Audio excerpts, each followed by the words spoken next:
ACC softball continues game 3 of this 4-game series. Duke in town to take on NC State. Second game of a doubleheader. Duke has not allowed a single run in the first 2 games of this series, as the ACC regular season is winding down very rapidly. We welcome you back to Raleigh. Pam Ward along with former National Player of the Year Jenny Dalton-Hill. And needless to say, NC State just 1 hit, so it really has been Duke all series long. Tons of home runs, tons of offense, 20 hits for Duke, just the one that you mentioned for NC State. And it's been Deja Davis at the top of the lineup that has set the tone. She had a home run in game 1, in her second at bat in the first inning, and then as the leadoff hitter in game 2, took it deep. So she's got 2 home runs in this series. She was a perfect 3 for 3 in game 1, but then pitching for Duke has been dominant in the circle. Peyton St. George started this one, had the lead, and then gave way to Brianna Butler, who used the curveball and the rise ball to get these NC State hitters to swing and miss. So they combined for a 1-hitter and a win in game 2. So the Duke Blue Devils coming in looking to sweep the doubleheader. NC State with their lineups compromised. Head coach Jennifer Patrick-Swift making a decision earlier this week that she would sit 6 players, including her top 3 hitters, Angie Rizzi, Logan Morris, and Tatiana Forbes. All of them have not played in this game, or in this series, pardon me, along with Abby Trahan, a starting pitcher who has their most wins and most innings. And Jenny, she is sticking right to it. They are looking at the lineup. None of those players will start game 2 either. Well, and it's a game 2 today either. Yeah, excuse me. It's a commendable trait to see a head coach that will set rules and then hold to them, especially in a situation like this, knowing that they are looking to garner their standings for the ACC tournament. But Coach Jennifer Patrick-Swift let us know midweek that this was going to happen.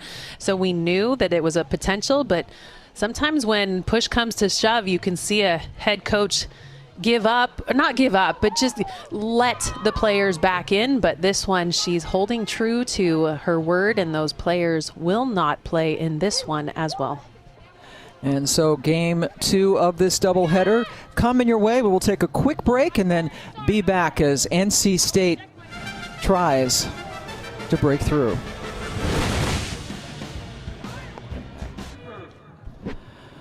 Welcome back to the campus of NC State. Just moments away from getting this game underway. The Wolfpack dropping the first 2 games of this series. Brooklyn Lucero, the righty, the freshman from Colorado, gets the start.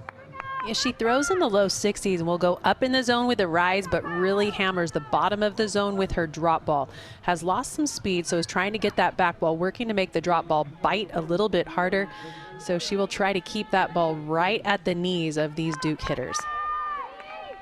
And Duke has been the better team offensively this series. 4 home runs in each of the first 2 games, and giving up just a single hit from their pitchers.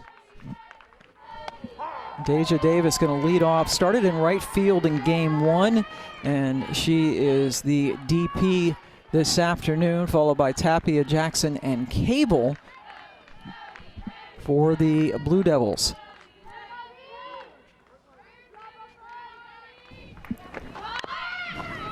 Davis doing what she does best, just putting the ball in play.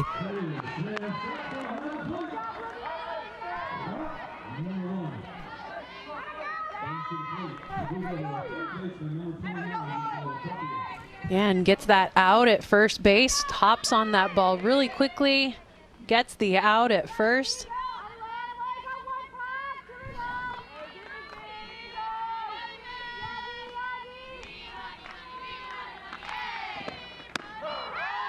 Now Giselle Tapia, the third baseman, steps in for the Blue Devils.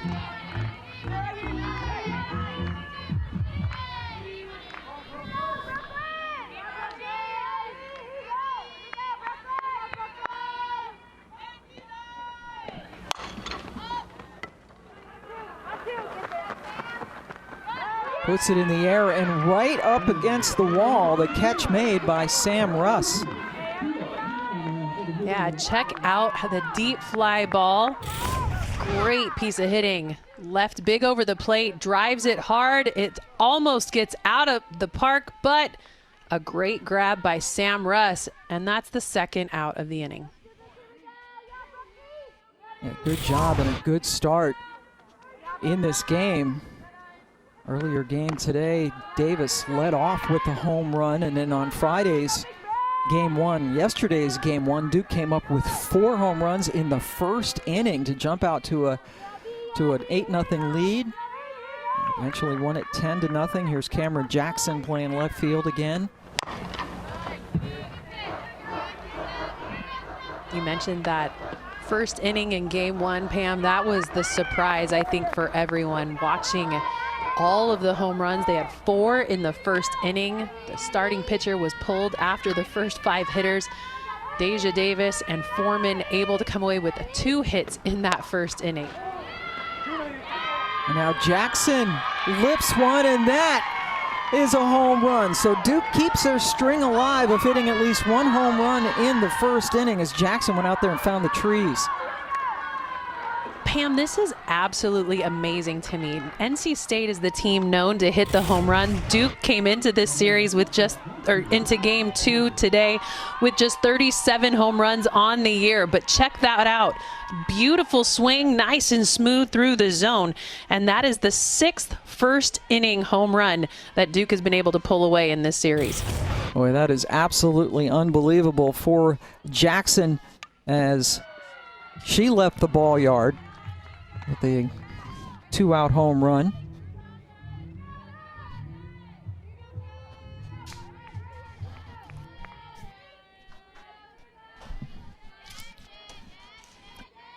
Here's Jamison Cable, the shortstop. We're trying to get program in that. She swings through the Lucera pitch.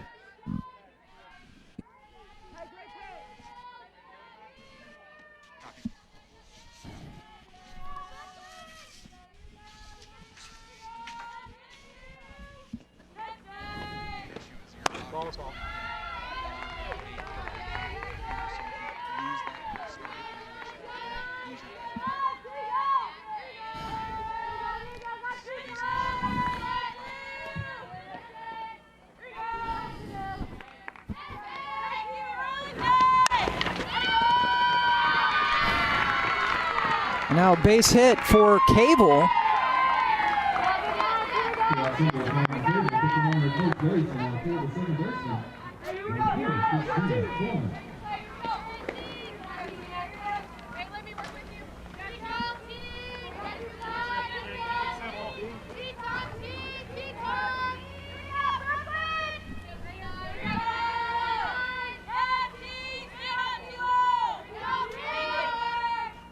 Christina Foreman up now for Duke. Takes it for a strike.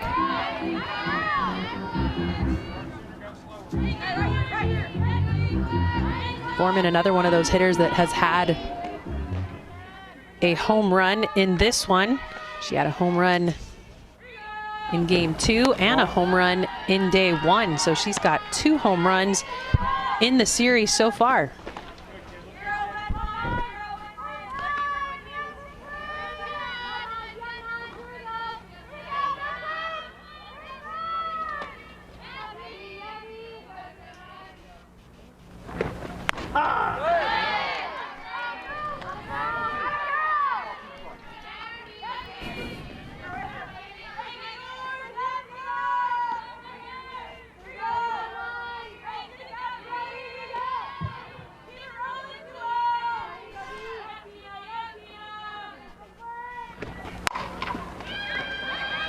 Foreman drives that one into right field, goes all the way to the wall. Duke continues to just pound NC State pitching. Oh, and this is a pitch left up in the zone. But Foreman just goes up and gets it. A great piece of hitting, puts it into that right center gap. No play made at the plate, and she slides in for a double. Those extra base hits just continue to be racked up by Foreman here in this series. Yeah, just having a heck of a weekend. And that brings up Rachel Crabtree.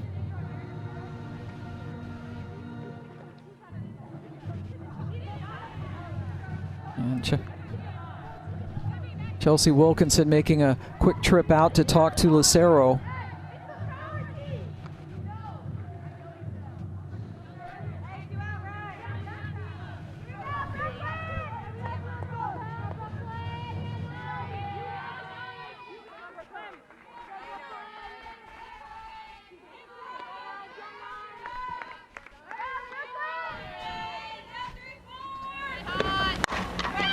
Crabtree, good swing, but it's handled nicely by the second baseman, Lambrecht, who ends the inning. A quick 2 outs, but then a home run, a single, and an RBI double. Duke out to the 2-0 lead. Welcome back. Shelby Walters, a really good pitcher for Duke. The luxury of a 2-0 lead as she takes the ball for the first time. Well, and Walters was the starter in game 1 where they gave her an 8-0 lead, but she lives in the bottom of the zone, has developed a rise ball, but it's really a waste pitch. So typically we'll use her drop ball inside under a hitter's hands to be most successful. Expect to see a lot of ground balls coming out of the circle. Shelby was the starter in game 1 last night. 2 innings, gave up a walk, couple of strikeouts, just had to throw 24 pitches, then was lifted as Duke won in a no-hitter, a combined no-hitter between Walters and Claire Davidson, who was credited with the win. NC State able just to scratch out 1 hit in the series so far, and that was in game 1 of this doubleheader. Randy Farraker with the only hit so far. She will bat third in this lineup.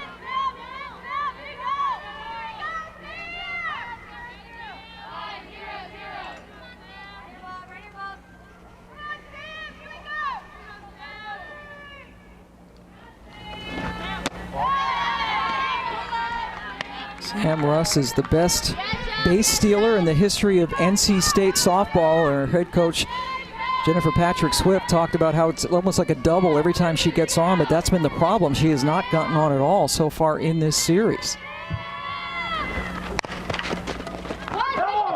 Handled but foul down the first base line. Well, and Pam, when you lose starters, it absolutely disrupts the chemistry of the team. It's not just about being able to produce like you normally do, even though Sam Russ has been very productive for NC State. The whole lineup has been shook up because of those 3 hitters not in the lineup. Tapia at third. Throws across to keep Russ off the base paths yet again. So not only are you seeing some miscues defensively for NC State because of those starters not in the lineup, but they have not been able to find their groove offensively against this Duke pitching staff that is very good. But NC State typically known for their power. They lead the ACC in home runs, but just have not been able to get their footing underneath them. Number 2 hitter is April Visser. Third baseman for State. You take a look at that lineup, and anybody who watches NC State at all will notice a lot of prominent names are not in it. Head coach Patrick Swift deciding to sit her top 3 hitters, plus Bridget Norberg, Grace Johnson, Abby Traha, the pitcher, also not available, and we anticipate that they won't be available all weekend. And the question is, will they be available when the ACC tournament starts midweek?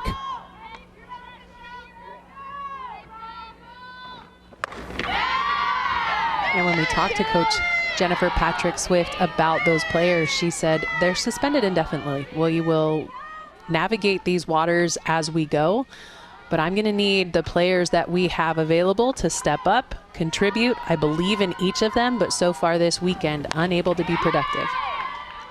St. George gets Visser to swing through a pitch, her first strikeout of the game. Oh, we know that the drop ball is a dominant pitch, and when it's down and away, a hitter has to let it travel, but that one just gets by Visser, the first strikeout for Walters in this one. Shelby Walters, 14 wins on the season coming in this weekend, was 4th in the ACC in earned run average at 1.29 per game. And here's Farraker, who has the only hit of the series so far.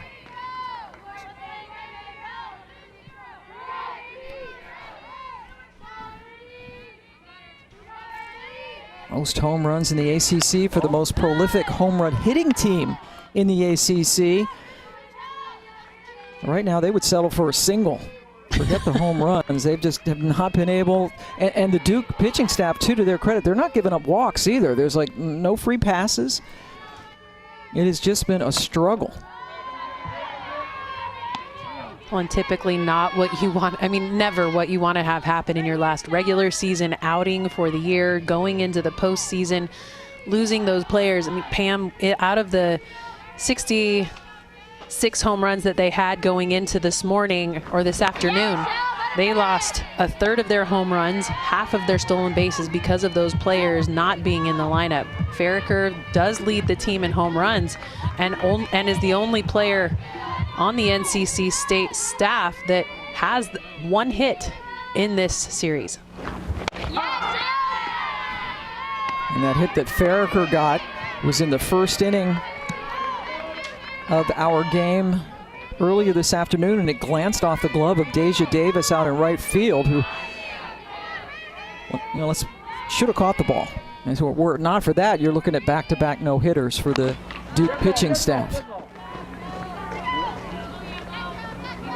Well, and I was actually surprised that it wasn't an error because it was in her glove and then out of her glove. And so when they gave it a single, I was a little bit shocked, not expecting to see.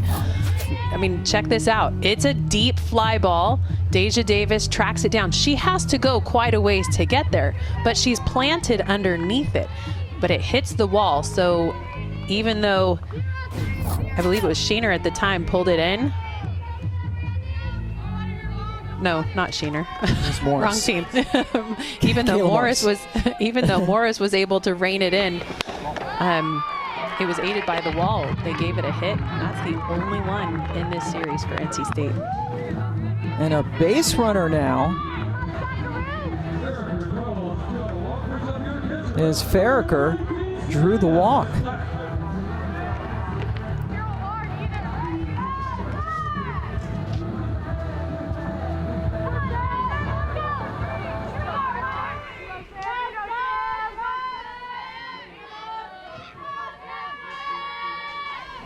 There's Sam Sack, the catcher, squarely hit, and there's their second hit of the weekend.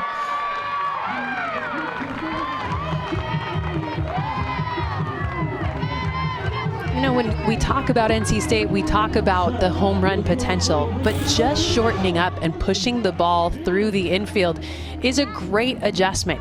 So Sack, big 5-6 hole, shortens up her swing, pushes it through, and now finally the Wolfpack with a runner in scoring position.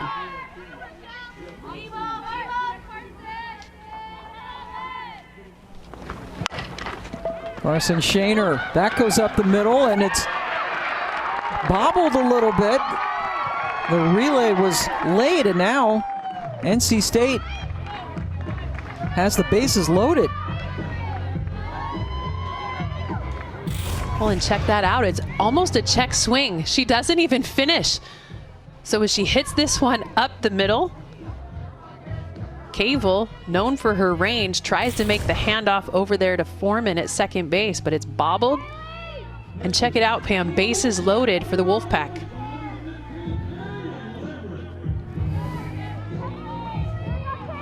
Russ and Visser went down quietly, but now the walk, the single, and now Sheener reaching on a fielder's choice, setting it up for Kaylee Lambrecht. By far the best opportunity for NC State so far this weekend.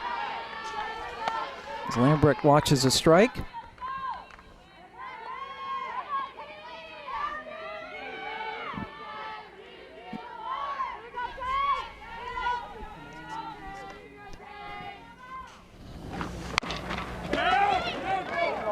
Foul ball. You heard the umpires make that perfectly clear as it went down the third base line.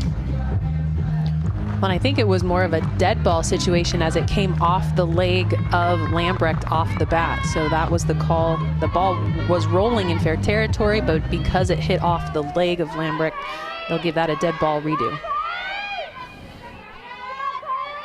Lambrecht behind 0-2 with the bases loaded and 2 away. And that one is up and in.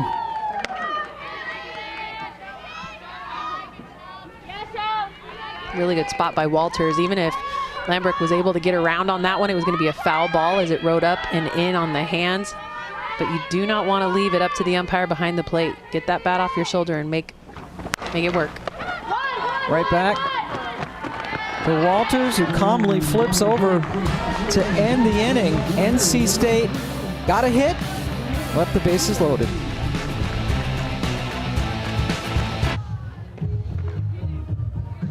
Welcome back to Raleigh. Duke leading NC State 2-0 as we go to the top of the second inning. NC State left the bases loaded in the bottom of the first inning. Brooklyn Acero gave up a homer, a single and a double in the first to get Duke some more first inning runs. Yeah, Duke has been amazing in the first inning of each of the 3 games in this series. A home run in each of those first inning, but this was a pretty quiet inning for them. A 2-run lead as they head into the top of the second. Caroline Jacobson, the number 7 hitter, right fielder, leading things off against Lucero.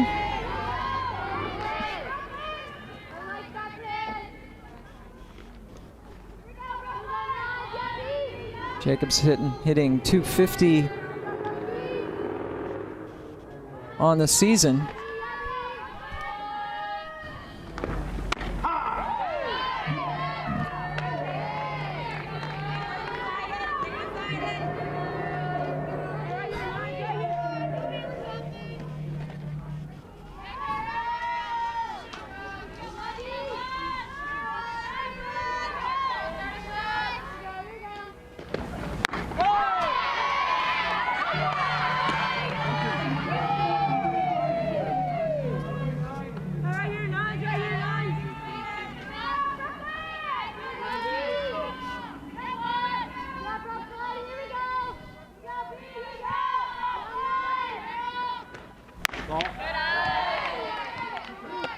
That was a close pitch, but called a ball by the home plate umpire.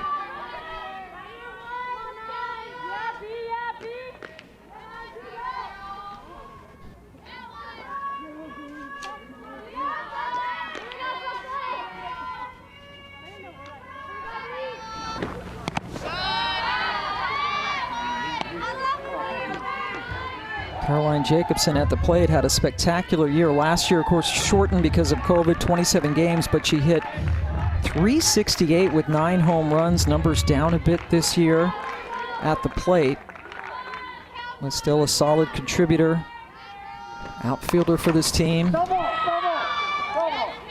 And that is called foul down the left field line. Well, when we talked to Coach Young about Caroline Jacobson, she said she had a big power surge back in that sophomore year. With those 9 home runs, she led the team in that power number. But that power surge and the TV coverage that they had exposed some of her weaknesses, and it got in her head a little bit and has struggled to overcome what now has become the elephant of the room, knowing that they're going to pitch to those weaknesses. That's over the glove of the left fielder, Curtis. Jacobson put a little charge into that, ends up on second base. And that is a much needed hit for Caroline Jacobson. She has hit a dry patch when it comes to hits. Was just 3 for 25 lately coming into this series, but this one, a deep drive, gets her the stand-up double.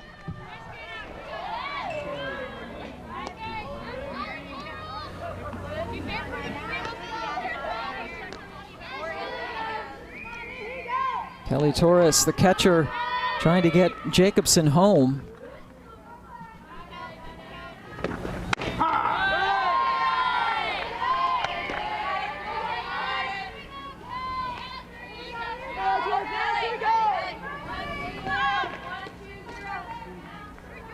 Torres in this series, 1 for 3.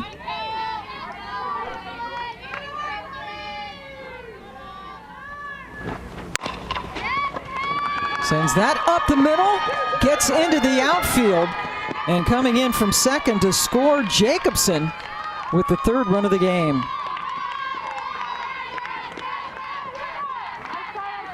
Love this poke back up the middle. A pitch just left big. And because it's big, she's able to put a good swing on it. Stays back on it, drives it right back up the middle, past the diving Farricker. And Jacobson, who was standing on second, comes around easily to score for the 3rd run of the game. RBI single for Torres. Her 2nd RBI of this series. This is game 3 of a 4-game set, which is what the ACC has been playing this year, 4-game series. Kyla Morris, the number 9 hitter, the center fielder, steps in. Yeah, you speak about that 4-game series that each of these ACC these weekends have been. And when you talk to the coaches about the 4-game set, they did it originally because they didn't know how many games they'd be able to get in this year. And they wanted to make sure they had as many on their schedule as they possibly could. But these 4-game series have been brutal. Coach Marissa Young admitted, you know, it's a unique challenge. It creates pitching matchups that we weren't used to. It's a chess match, and it is mentally and physically exhausting on day 2 during the doubleheader. And we have seen some coaches around the league where they will switch that up, maybe play the doubleheader on Friday so that you can have the single game on Saturday, single game on Sunday. So at least the conference has given them that, that leeway to switch things around to whatever is maybe not better, but maybe less bad. Good way of saying it. I like that, Pam. And when we asked Coach Young about the 4-game series, what's it going to look like next year, she said, I really hope it goes back to being those 3-game sets. These 4 games have just been so difficult on us as a coaching staff and also on our players. Luckily, they've hit a point in their season where their finals are done for those undergrad students, but the ones that are in their master's programs are still in school. That's caught by the shortstop Farricker for the first out. Turns it around to the top of the order, and Deja Davis. Deja with a home run in each of the first 2 games of this series, but then come back where the pitcher was thrown out in her first at bat.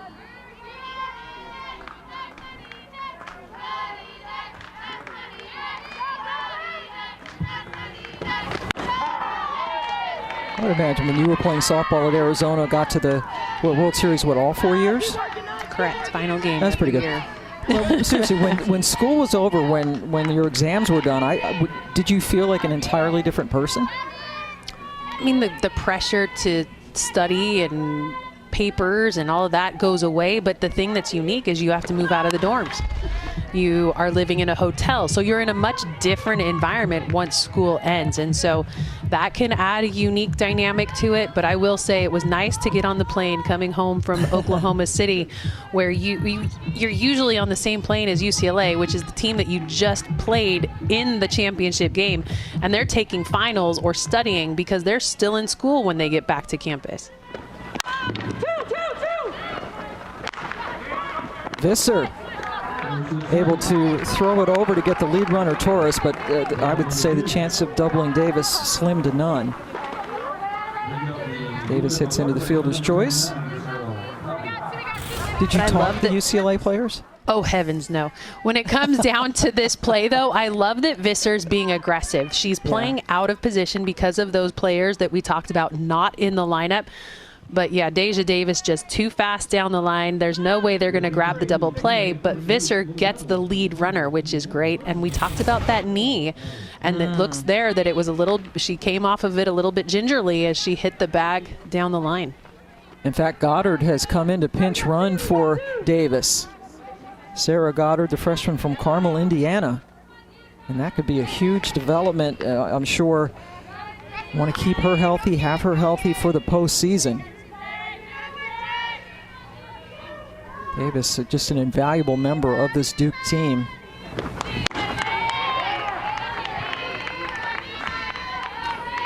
Had been the starting shortstop, moved out to the outfield because her mobility was a little bit limited with the cranky knee, and we certainly hope she's okay. Here's Giselle Tapia, who flew out her first time. I get up with cranky knees every day. Some of us are just generally cranky. But Good point. Good point. yes, not you, Jen. No, just a ray of sunshine all the time.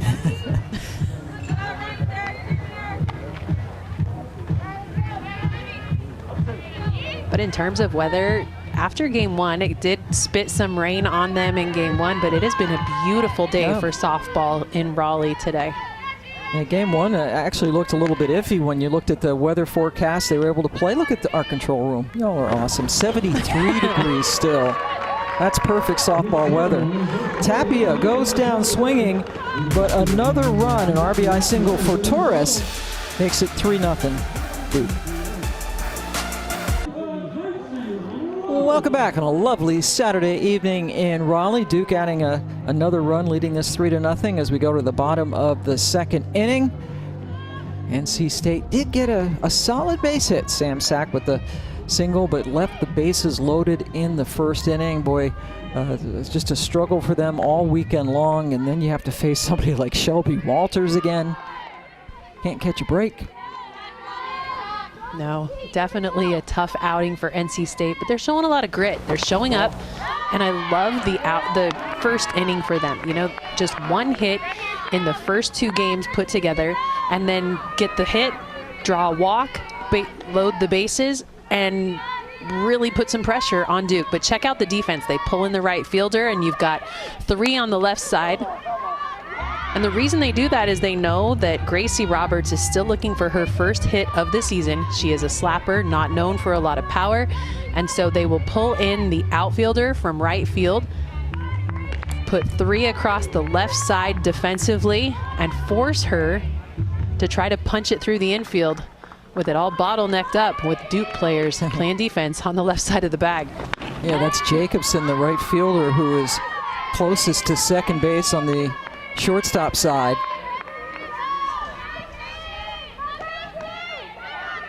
Gracie Roberts making her third start of her career, and they have all come in this series. Still looking for her first collegiate hit. Well, and what that defensive set tells you as a hitter is the ball is going to be on the outside part of the plate. There is no surprise. If they throw this ball on the inside, you better turn on it and take off, because that ball will roll forever. Roberts thought she got a base on balls, but instead it's called for a strike. Full count now. Big smile. Yeah.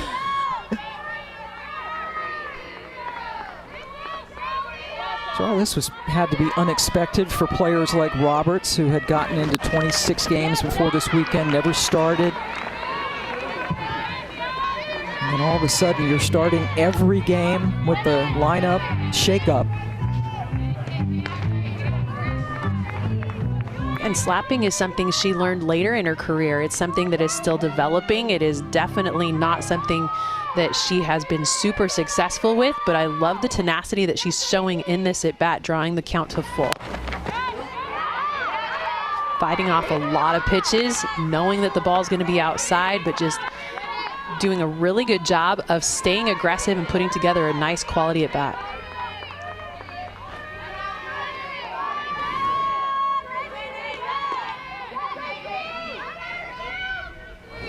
Another full count pitch. And now she draws the walk. Good at bat for the freshman. Yeah, that's one of those quality at bat stats that every team across the nation puts together. And in doing so, an 8-pitch at bat is calculated as a quality at bat, but also a walk. Being able to draw that walk, huge advantage for NC State without any outs and a runner at first.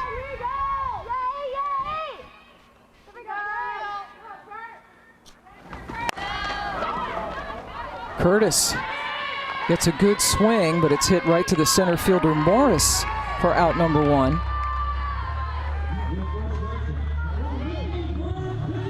Should be the first time this weekend, right, that State's gotten a leadoff runner on? I think it is. And we know that they like to swing for the fences, so here at the bottom of the lineup, you're looking at hitters trying to do their job. Gracie Roberts does a really good job of getting herself on with that quality at bat. Madeline Curtis driving it, but just not deep enough. Now here's a change in the lineup from game one. Libby Whitaker playing first and batting ninth. Swings at the first pitch she sees. Jacobson grabs it for the second out. And as hitters at the bottom of the lineup, you're looking to just put a good swing on a pitch. These balls have been up in the air, and that's actually what NC State's MO is. They look for the long ball, they swing for the fences, and so while you don't like to record those outs on a fly ball, that's exactly what NC State is trying to do. They are looking to hit it out of the park on every at-bat. Sam Russ grounded out to third, her first time up, trying to get things started for this squad. Coming into the series was hitting, or to this game, the doubleheader was hitting .319.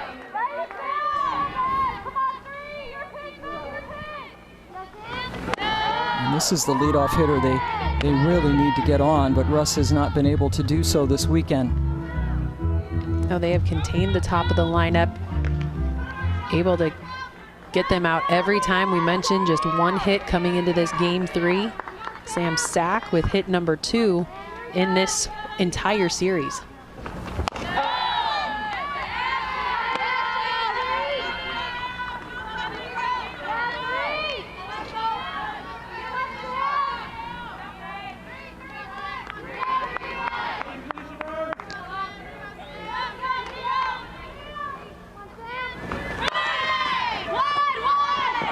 Hit right at Crabtree, who was playing behind the bag.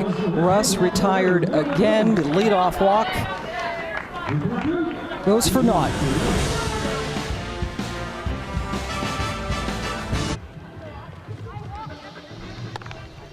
Welcome back to Raleigh. Duke leading NC State 3-0 as we go to the top of the third inning. Game 2 of this doubleheader. Game 3 of the series that has been all Blue Devils. Yeah, it's been Cameron Jackson. Sorry, Pam, you're right. Cameron Jackson had the big home run in the third inning of game 2. Took it deep. Didn't even make it back to the fence. They had to cool her off. Hot hitter. Came away with a big one, and then that home run in game 1, or in the first inning in this one, that put them on the board, and they're up 3-0. And Jackson has hit half of her home runs this season in the last couple of games here in Raleigh. Sort of ironic coming in that everybody talking about the home runs, and rightfully so, the most prolific home run hitting team in this conference, but it's been Duke. 9 home runs, right? So far. Just nuts. Lambrick, nice play to retire Jackson to start the third. Yeah, when you look at the, go ahead. Sorry, Pam. When you look at the numbers coming, when you look at the numbers coming into this one, the paper tells you that NC State would be driving the ball out of the park, but they have not been able to squeak a run across in any of these games. It's been the Duke Blue Devils who have been able to hit the ball out of the park repeatedly. Jamison Cable singled and scored on Christina Foreman's double back in the first inning.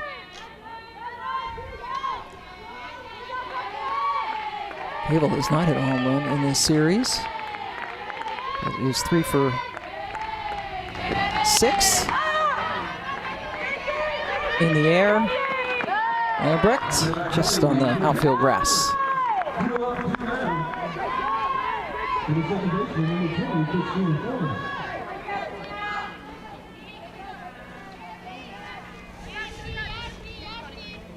A smile out there from Brooklyn Lucero, a true freshman from Loma, Colorado.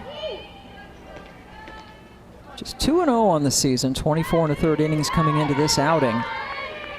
Facing Christina Foreman, who has been pretty hot, doubled in her first at bat. That one, though, is handled easily by Curtis. And a rare 1-2-3 inning Nice job by Lucero as we go to the bottom of the third.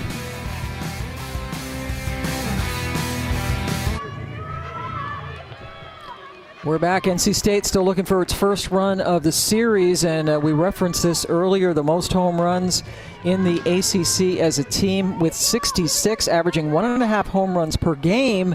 But Jenny, no home runs at all this weekend, and we are 2 games plus a couple of innings in.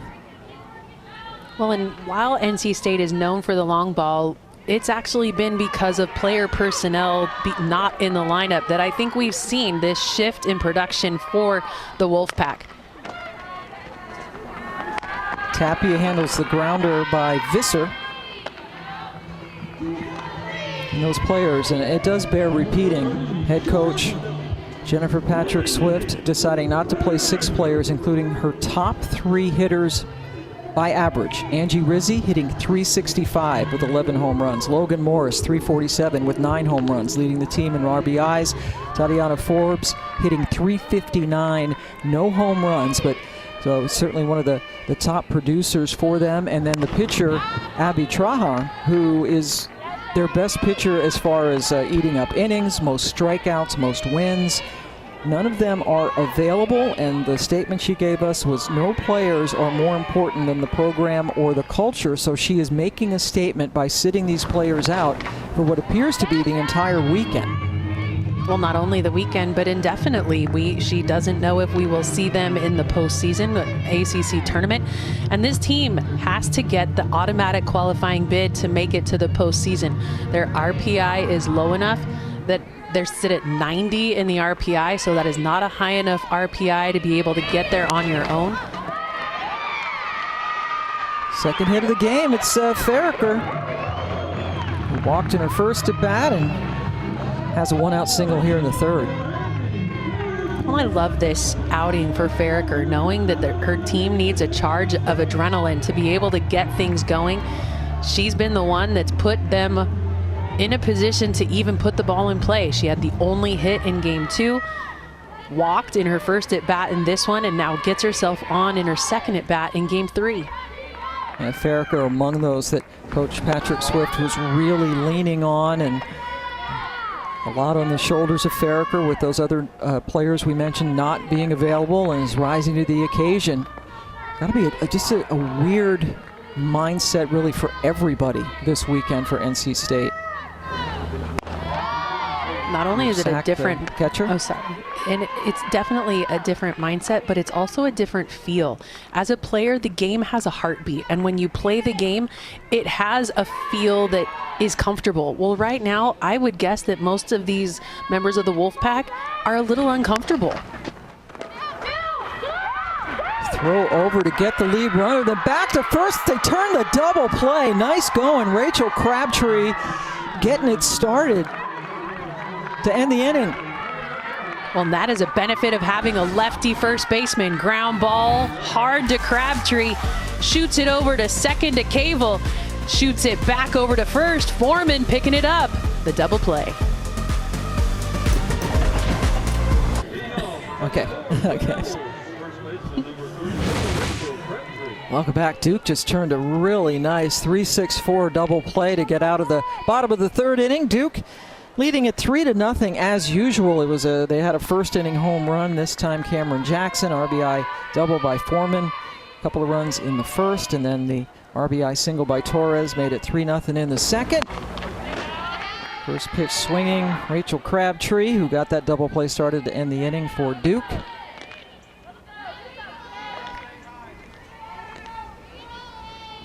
Last weekend of the regular season, Clemson on the cusp of clinching the regular season title. Could have done it today had they swept Syracuse, but lost the second game of the doubleheader. There's always tomorrow.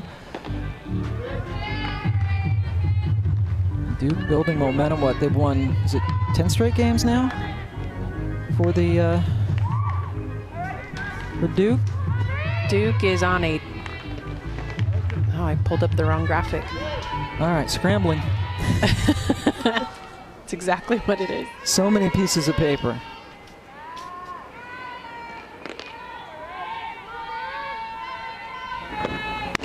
Crabtree down 0-2, just missing outside with the pitch.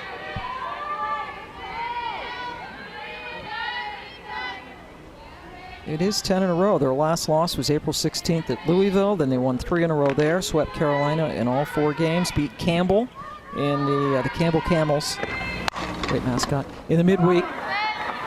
Crabtree sends it out towards Shaner for the first out. So yeah, 10-game winning streak for Duke as they head towards the ACC tournament. No tournament last year, so 732 days between them. It was supposed to be in Louisville last year, will be this year. And Florida State has won the last 5, 17 overall. Clemson getting into the tournament for the first time.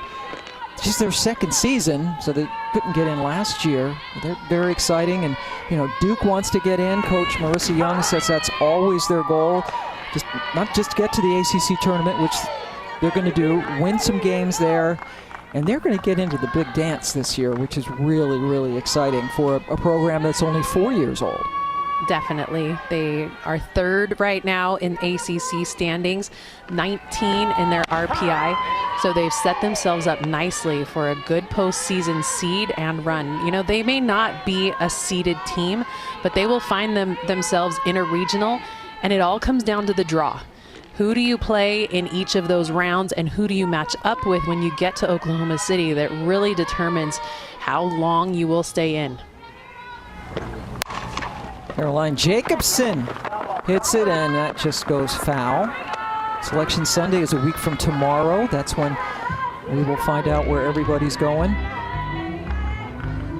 20 sites have been pre-selected for regionals, the 16 regional sites that will indeed host that comes up, and we will all find out in the selection show a week from tomorrow, 9 Eastern time on ESPN2. Lots of championships going on that weekend. We'll be at the ACC championship for that final. Well, we're already seeing some teams qualifying for the postseason, but check it out. Next week, Saturday, noon, that's when we will be able to watch that ACC championship game, and then 4 championship games right in a row. Oh boy, that just went over the glove of Curtis. Jacobson goes into second.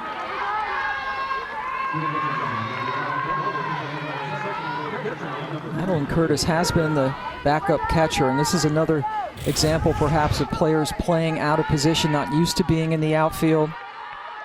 Well, and a line drive tails much differently than a pop fly, and so on this she takes a couple of steps in on that angle to get the ball, where a traditional outfielder would probably play that straight across and just go laterally to that move.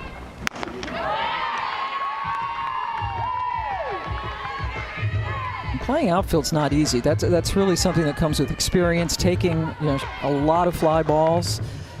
When you're shagging balls in the outfield to really know to read the angle. And again, this is a backup catcher kind of thrown out there with all of the lineup changes because of the personnel decisions that Coach Patrick Swift has come up with. Jacobson takes third. Well, and that's not a knock to Curtis. Curtis is a great athlete, not at all. But she backs up Sam Sack as a catcher, and so you put her in the outfield. She's not used to the reads. She's not used to the angles. She's out there as a tremendous athlete, but it's definitely not in her wheelhouse. And so I love that Coach Patrick Swift has actually stuck to her guns and made these players understand that rules mean rules, and everybody has to adhere to them. Torres at the plate. Jacobson got to second on a rare pass ball for Sack. Now, actions and behaviors have consequences, and that is the message being sent this weekend. And Duke has just set a new team record, 75 doubles now, going by the 73 they had in their inaugural year in 2018. Shaner with the catch, the tag, and run number 4.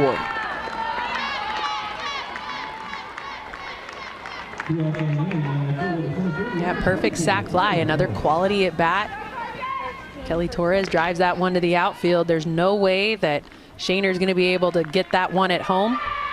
So perfectly executed by Jacobson to stay at third until contact was made with the ball. It's a stand up and 4 runs.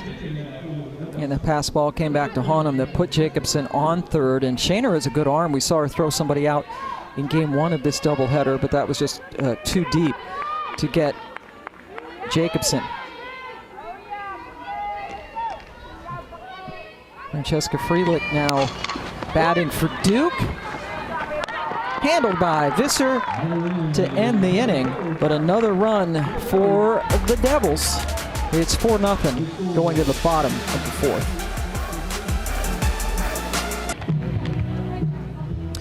Welcome back, Duke, with that 4-0 lead. But take a look at that postseason resume. You talked about it, Jenny, in the last half inning, that this is a team that's headed for the NCAAs for the first time. Well, and check out those key wins. They've got 1 over LSU and then 2 wins in that 4-game series against Clemson. So they had some key losses, those 3 games to Florida State. But right now, Duke doing a really good job of coming away with quality wins and setting themselves up. NC State on the other side of the coin, though, this is a must-win ACC tournament for them to make it to the postseason. Their RPI sits at 88, their strength of schedule up over 100, and with those kinds of numbers, they are not going to get in on their own merit. They are going to have to get that automatic qualifying bid with the win of the postseason ACC tournament. Jennifer Patrick Swift now in her 3rd year after success at St. Francis. Shaner, the right fielder, leading things off here in the 4th inning. And we talked about the key players who are out. And when we talked to Coach on the call earlier this week, she said she was wanted to concentrate more on the players who were there, and has given so much credit, told the players before this series how much she believed in them. You know, and they're getting opportunities they normally wouldn't get. So here's a chance. You go in there, you're going to get to start and play possibly 4 games and can contribute. But you have to wonder, again, going in to the ACC tournament, a tournament that they have to win. Now, odds are they're not going to win it because they're not one of the better teams. Clemson and, you know, Florida State, kind of the top dogs along with Duke this year. Here's the 2-1 pitch. But you wonder going into the postseason, this strategy, and I understand, you know, you're making a point, and she is sitting these players for a reason that has not been disclosed, but making a point, sending a message to everybody, the kind of momentum in their mindset as they head into an ACC tournament that you said they, you know, and you're right, they absolutely have to win if they want to keep on playing in 2021. Well, look where they sit. They sit down there in that 6th spot in the standings so far. They do have the opportunity to be jumped by another team, but right now, as they sit in 6th, that garners them a 1st-round bye because those first 6 teams do not have to play on Wednesday. But the 6th seed would play the 3 seed in, which means it would be a matchup just like this one going into next week. And they could get Duke for the 5th straight game.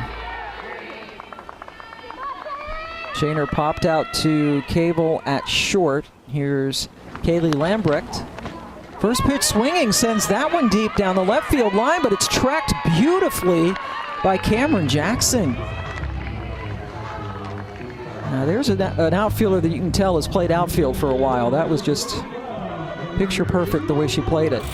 Well, she just read it well off the bat, put the hand up to find the fence, and came away with the catch. And so you're right, it comes down to reps in the outfield, knowing your distances. Now, she's not playing at home, and so that is a little bit more of a scary catch because this is not a familiar ballpark to her, but played that very well. Hand up to feel the fence and come away with the hit, or the grab. And now Jackson, after making that grab in left field, comes on in to be the 5th infielder with the slapper Roberts up. And as you know, defensive shift, yeah, that ball will be on the outside part of the plate. They are not going to miss and throw inside. And Walters is a pitcher who trusts her stuff, so she is not going to miss inside. As a player with a shift like this on, I would put my toes on the inside line of the batter's box to be able to get more barrel on an outside pitch, to be able to drive that into the grass through those defenders. But the difficulty for a slapper is that left foot that steps across. If you put your toes on the line, you are very vulnerable to step out of the box and touch the ball. And remember, Pam, if you touch the ball and it's fair or foul and your foot is out of the box, it's an automatic dead ball and you're out. So it's tough as a slapper to make an adjustment coming closer to the plate because you cannot get out of the box. And any part of your foot that's out of the box, right, you're out. Correct. Pinky toe, like any little teeny part of that foot, if it steps out of the box and you make contact with the ball, fair or foul, you are automatically out. And so you have to maintain that left foot crossover step stays in the box. And I don't know if you're watching it. She's stepping out of the box on every step. And so it's not, and that call is made by the home plate umpire. So if he doesn't see it, there's not really anywhere else for him to go because your umpires right now are set up on the corners. So they don't have the vantage point to see that. In a 4-man crew, then the second base umpire would be able to see that and help him out. Grabbed by Cable to end the inning. Well, luckily the defenders were staggered, and because of it, they don't collide. A great catch gets him out of the inning. Sun has set here in Raleigh, North Carolina as we head to the top of the 5th inning. Duke shutting out NC State for the 3rd straight game. 13 of the last 15 games have been against ranked opponents, and a little bit of dip for them, but look, LSU, Clemson, Florida State, and now Duke, Clemson, Florida State, and Duke, all of the 3 teams ahead of them in the standings along with Notre Dame. So it's been a bit of a time for them. Sidney Boland gonna pinch hit to start things off. Deja Davis started as the DP in the leadoff spot, and then she was trying to beat out an infield grounder.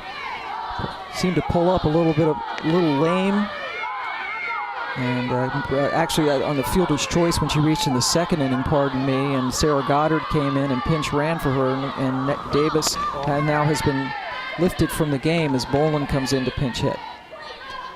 Yeah, that's a scary moment because Davis at the top is really a table setter and a tone setter for Duke. And so if they lose her heading into next weekend, it definitely shifts things up for Duke, knowing that that's who they need at the top of the lineup.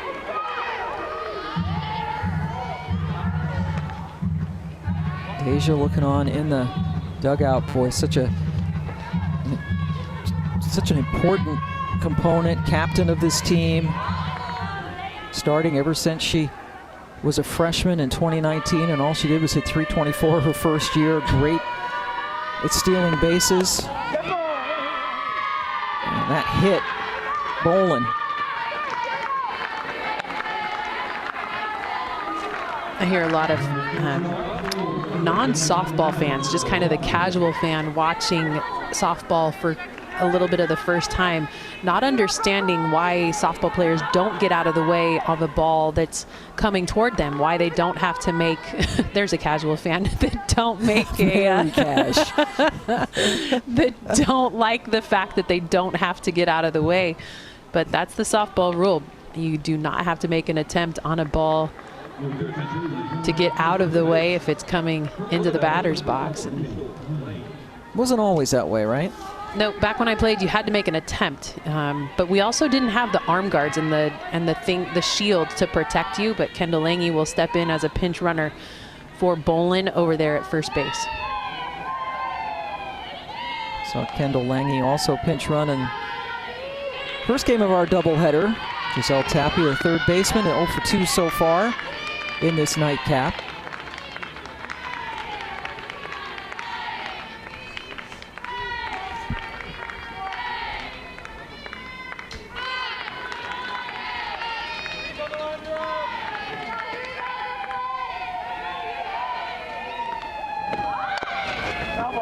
Tapia with 3 hits this weekend, including an RBI single in Game 1 of our doubleheader, hit a home run in Game 1 of the series last night. Duke 4 runs on 6 hits and an error. NC State no runs on 2 hits and no errors. Skied to the third baseman, Visser. I've been really impressed by Visser over there at third base. You know, coming over to the other side of the field is definitely a mind shift to be able to come. She was a starting second baseman, so she's not only on the other side of the field, but now she's playing probably 15, 20 feet closer to the batter, the hot corner, and she's come away with some really key outs, great defensive plays after a little bit of a miscue in Game 1.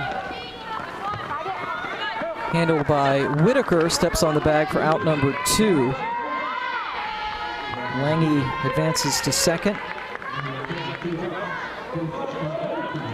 Now, you were a second baseman. Huge difference going over to the third? Definitely huge difference. It's a big difference. I grew up a shortstop, and so just the left side of the field to the right side of the field, the ball comes off the bat so much differently.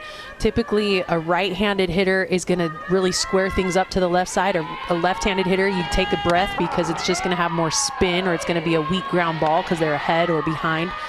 So it's a much different look when you get onto the other side of second base, and especially when you get on that hot corner, those right-handed hitters who square things up. We saw her catch a line drive right at her, hot off the bat. Great reactions, very athletic over there on the corner. Yeah, your reflexes must be amazing. That one to the wall, and it's gathered in. Nice play by Sam Russ to retire Cable. Luckily in the outfield, they've got some stability. Sam Russ with the big catch. It could have been a home run, but she robs it and gets him out of the inning.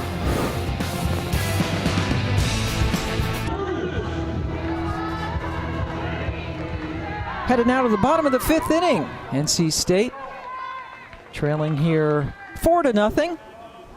Nightcap of a doubleheader. Shelby Walters giving up just a couple of singles. NC State with 3 hits all weekend. They were no hit, 10-0 in 5 innings on Friday night. That was last night. He's got 1 hit in the opener of this doubleheader. A couple of singles, left the bases loaded actually there in the 1st inning. Madeline Curtis flew out her first time.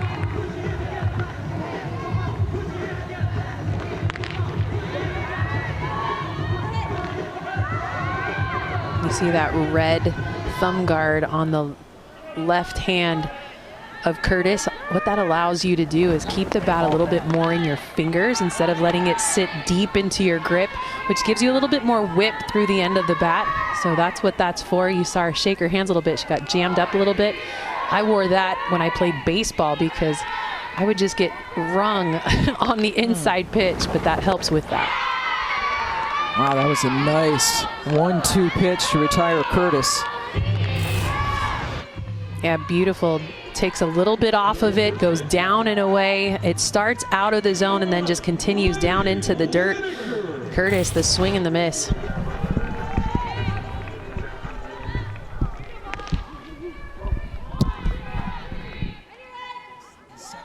Game for Shelby Walters. Libby Whitaker getting the start, batting 9th and playing first base, in this game for NC State. Freshman from Mifflinburg, Pennsylvania, which is Pittsburghish, Western PA. At least I think so, Jen. Might have just made that up. Well, I am geographically challenged, so I will believe you and go with it. I've been to PA, but I have no idea where that is. I'm not going to lie. You know, Pittsburgh's in the western part, right? Of course. Yes. Okay. Don't lead me astray there, Pam. But when it comes to Whitaker, Coach actually this weekend challenged her to hit 2 home runs. She said, that's what it is. And she said she's fueled by that. When she steps in, she just needs her mind to settle down, and that happens with experience. But I love the way that Coach Jennifer Patrick Swift has really tried to navigate these players that maybe don't have as many at-bats or not as much experience as those starters who are unavailable to them in the lineup.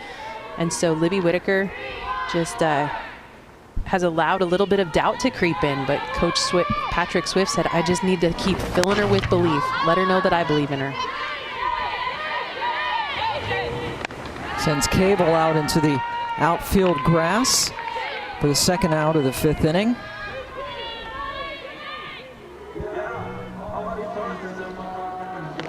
Back to the top of the lineup in Sam Russ,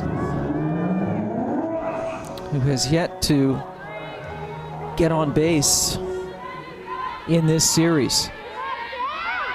And that is a huge key for State, no matter who is hitting behind her, just to get Russ on. Well, and Pam, not only has she not gotten on in this series, but in game 2 of this series, 2 strikeouts. And so for her, whether she's just not seen the ball well or whatever it is, it's her speed that makes her so dangerous. They've got to get her on. One of the things that Coach Patrick Swift talked about with her team was that if you're going to be up there, I want you to swing hard at 3 pitches. I don't want indecision. No check swings, no half swings. Swing with everything you've got. Swing with intent, swing with purpose.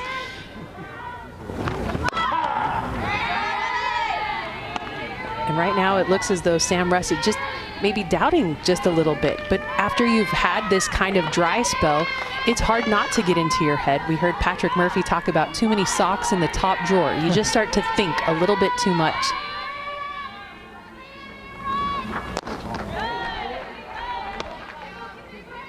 Russ has got a chance.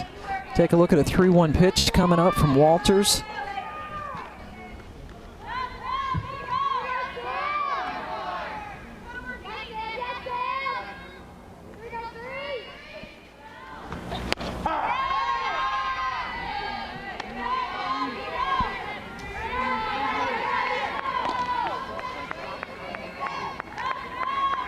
And Walters not really known as a strikeout pitcher, just 69 on the year coming into this one, but has really been able to contain the free passes. Russ got decent contact, but Foreman was positioned perfectly. Walters sets him down in order. 4-0 as we head to the 6th. Duke leading NC State 4-0 now as we head to the top of the 6th inning. Some fans who've here for the first game is a beautiful evening in Raleigh, North Carolina. NC State just trying to tread water right now without some of their key players, taking on a really good Duke team. And some credit here for Brooklyn Lucero, only giving up 4 runs. A little iffy in the first inning, got the first 2 outs and the home run to Jackson. RBI double a couple of batters later. But this is a Duke team that has some explosive offense. They've hit 9 home runs in 3 games, but just the Jackson home run in the first so far. Well, it was a solid start for Lucero. Got those first 2 outs, and I thought, hey, they're going to have a quick first inning, and then boom, the Cameron Jackson home run kind of opened things up. There were 3 hits right in a row before they were able to settle it back down by the Rachel Crabtree ground out. So Lucero started off hot, just left the ball a little bit too big, and that seems to be what's happening for these NC State pitchers. Their mistakes are missing out of the zone or over the plate, and you've got to nip corners, especially against a team like Duke. Yeah, Christina Foreman, who was at bat, has been one of the major problems for NC State this weekend. Had the RBI double off Lucero in the first inning. A couple of home runs earlier in the series. And Lucero came in and pitched in relief of game 1 last night after Duke put an 8 spot, or Duke did score 8 runs in the first inning. Lucero went 4 2/3, gave up 5 hits, 6 runs, but only 1 of those runs were earned because of a couple of key errors from the players behind her. Again, this is a true freshman. Just 24 innings coming into this game, and that included the 4-point 4 2/3 innings, excuse me, in game 1. So she's getting some valuable innings, and so far has done a credible job. Well, and she didn't give up a ton of free passes. She did hit one batter. She did give up 2 walks, but all in all, in those 62 pitches, she did a really good job of trying to contain Duke. That one worked out really well. Got Foreman. And that's a big out. Foreman we saw with a home run in the last game. A pitch drops, just hard late break under the bat of Foreman, and a great grab in the back by Sack. Yeah, Sam Sack, a really good catcher. Second strikeout of the game for Lucero to get the dangerous Foreman. Rachel Crabtree gets her first hit of the game. First pitch swinging. Well, just a really quiet bottom half. Not a big toe touch or stride to the ball. Quick to the ball. Strong, gets jammed up a little bit, but you can tell she's strong because she was able to get that one to the grass for a hit. Crabtree has one of the 9 home runs hit by Duke this weekend. Got that earlier today. Caroline Jacobson with a couple of doubles. Duke has set a new team single season record for doubles.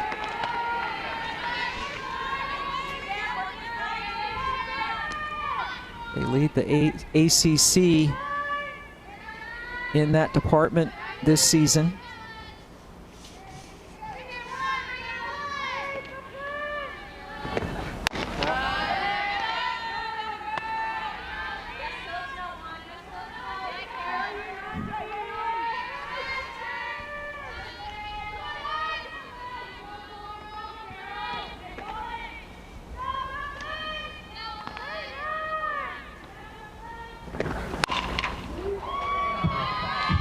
Crushed but well foul.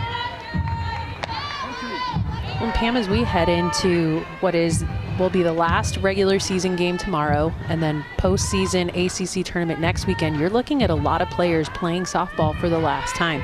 We saw the seniors being recognized before the first game today, but Duke honored 9. 5 of them will not be returning. 4 will be able to come back next season.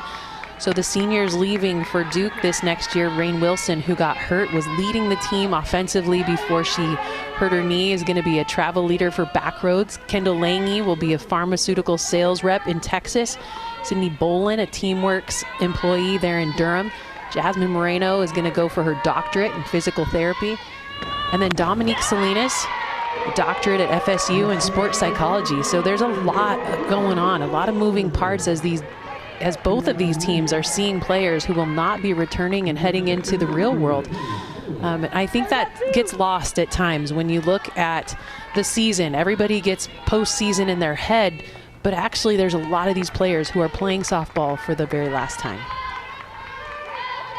And leaving with undergraduate degrees from Duke, the players you just mentioned going on, and that was something that Coach Marissa Young was especially proud about, that the players, they're leaving and they're going to get jobs right away, or to pursue postgraduate work. It's and Duke is another one of those schools that's is one of the best. Well, and there's seniors on this team that are going to take advantage of that COVID year that gives them the opportunity to come back. So they've got Butler, St. George, Crabtree, and Cable that will be returning, and those are some big players to be able to come back and continue to contribute in 2022. Kelly Torres, the catcher, RBI single and a sac fly RBIs, driven in 2 of their 4 runs this evening. And Duke also, Coach Young and her staff have been hitting the recruiting trail. They have signed the 4th-ranked class of 2022 coming in. So the future is bright for this 4-year-old program that's going to get to the NCAA tournament. What will they do in the ACC tournament? The teams ahead of them. Clemson, they split a 4-game series. They went 0-3 against Florida State. 1 game was canceled. did not play, no, they did, pardon me, earlier, took 2 out of 3 from Notre Dame. Notre Dame is red hot, but so's Duke. Duke's won 10 in a row. And when you look at the standings, where will they match up? Well, if Duke finishes in that 3 slot, they'll get the first round bye and have to face the number 6 seeded team, which is NC State. So you could see a matchup of these 2 teams coming into that one. And then who do they face? Well, they'd face the number 2 team, which is Florida State at the moment. They would see them in the semifinals. And so it's a tough road for Duke to be able to get there because they have to go through Florida State to get to the championship game. Yeah, assuming Florida State wins their quarter, of course. And Florida State, again, they were 0-3, and with one canceled game when they played down in Tallahassee. NC State actually beat Florida State in a game this year. That's a sweet running catch by Shaner, who has played a very good right field this weekend.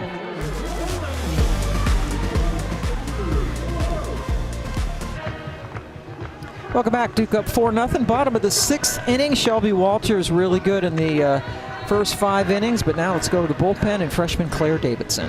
And Claire Davidson will primarily live in the bottom of the strike zone. She's the first lefty in the circle for Coach Young and gives a much different look and uses her curve to go inside to righties and her drop ball to both sides of the plate. But it's her changeup that is really impressive because she can use it in any count. Coming to the plate, to lead off the bottom of the 6th for your pack. Bottom of the 6th, NC State still looking for its first run of this series. Claire Davidson got the win last night in game 1. 3 innings of relief, gave up a walk, 2 strikeouts, 40 pitches, and no hits. Shelby Walters, who started this game, also started that game, and they combined on a no-hitter, a 5-inning no-hitter, a 10-0 win for Duke. Duke won 7-0 in our first game today, first game of this doubleheader. Again, 4-game series every weekend scheduled for the ACC this season. April Visser, the third baseman, starting things off in the 6th against the lefty. And Claire Davidson in year 4 of this program. Claire is the first left-handed pitcher in the history of this Duke softball program. I think it's unique that we say in the history when it's only 4 years old. So yeah, it sounds bigger when you go history. It does, you're right. But there's that changeup. It's no, it is nice a big to have deal. a lefty on the staff, right?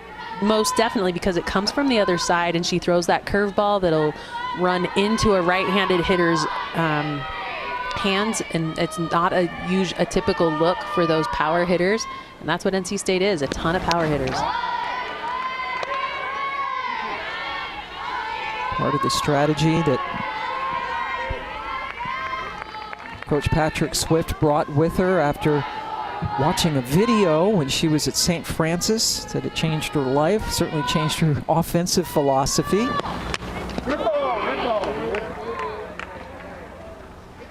Davidson pitch got a piece of Visser, who heads to first to start the 6th. Well, and that's the danger of a lefty that throws a curve. If it gets away from you, it runs right into those righties, and because of that, it's what we saw against Visser. You can't get out of the way. It starts on the outside part of the plate, so you start to attack, but then it continues to drive in. It got her on that back arm, puts her on. Second time this game that State has gotten a leadoff runner on.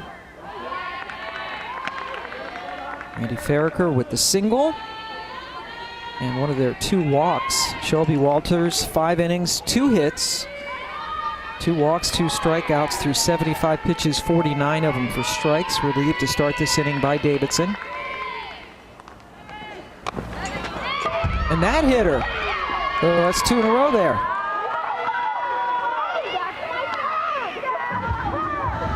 Yeah, it's that curveball, and as it comes out of the hand, she's just releasing a little too late. I don't know that it's too much spin, but you don't have to move out of the way. She is not hanging out over the plate. It's just that curveball riding up and in on those right-handed hitters.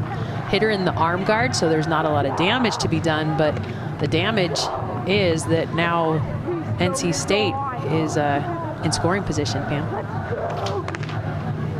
props a visit. Marissa Young, who was a very good pitcher when she was at Michigan. She was the Big Ten Pitcher of the Year in 2002, the Player of the Year in 03, three-time All-American. Calls the pitches for this squad. Goes out to have a chat with the freshman Davidson. Well, and what a benefit to these pitchers to know that they are learning from someone who has been where they want to be, who understands the pressure in the circle, who calls their pitches, knows how to set up a hitter. I mean, just a benefit to have a head coach who understands the mindset of what goes on in the circle. An opportunity for Sam Sack, who got a solid single back in the first inning. Just one of 3 hits that they've been able to scratch together in this series. None of them for extra bases. A team that thrives on hitting home runs. Visual proof that she was a Wolverine. Look at that, 927 career strikeouts. Playing for Carol Hutchinson, who is still in charge. That was just a couple of years before Michigan won its World Series. Winning that in 2005. That was the first year that the World Series went from a one and done, a one winner take all, to the best of 3 series that we now have. And they lost game 1 of that series, had to come back and win the last 2. So under the old format, they would have been the runners up. And it was so exciting to watch that series because you thought, oh wow, they're just going to run away with it in 2 games. And Michigan was like, nope, not today. We're gonna show you what we're all about. Yeah, I was a part of the first national championship game where they went to the sudden death in the championship.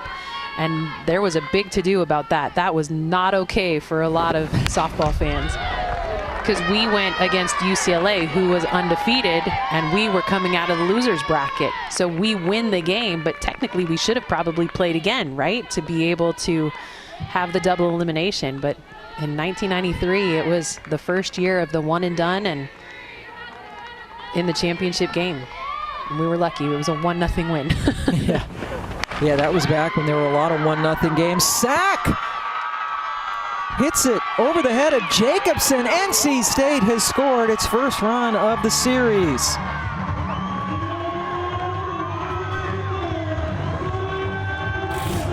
Gotta love this one. This ball is left big. It does not continue to trail outside. It's a curveball that just sits over the heart of the plate for the lefty Sack, who drives it into right field. She gets the stand-up double, and Pam, the first run for NC State, has finally crossed the plate. Sam Sack gets the RBI. They had been outscored 21-0 in this series before Sack came up with their second hit of the game.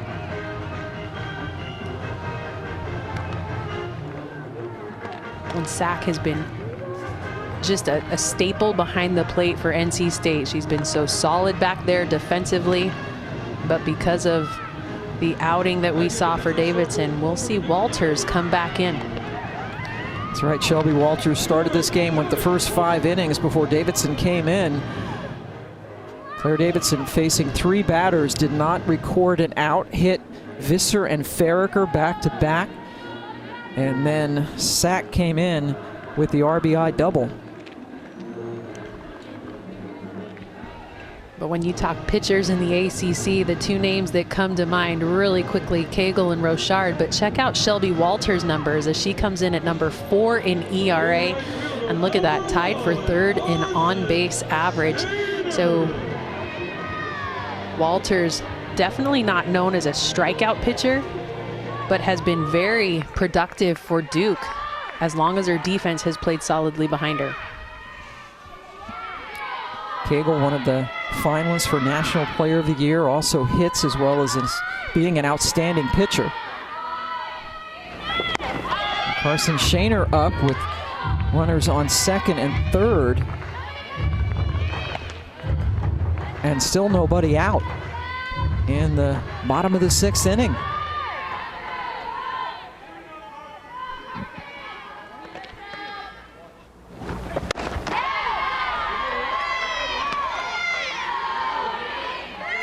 has a couple of home runs on the season. That double by Sack was their first extra base hit of the series. First run as well, first RBI, a lot of firsts. Well, when we talked to Coach Jennifer Patrick Swift about Carson Shaner, she said, you know, in 2020, her first 4 pinch hit appearances were all home runs. And so she had 5 home runs in that 2020 campaign, just 2 this year. But trying to find her barrel, has found herself swinging and missing a little bit more than expected in this 2021 season.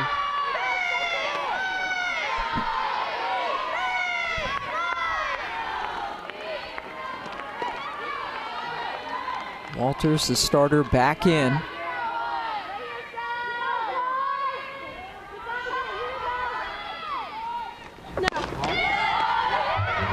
Count goes full to the first batter she faced since coming back in.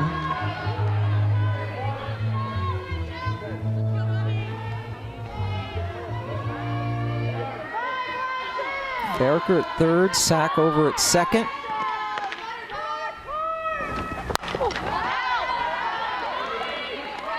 Well, it's probably a cardinal sin to mention something about South Carolina when you're talking about 2 teams from North Carolina. But when we talk with Bev Smith at South Carolina, she talks about how she doesn't want the team to be a flat squirrel, meaning make a decision. Swing hard. Don't check swing. Don't go halfway.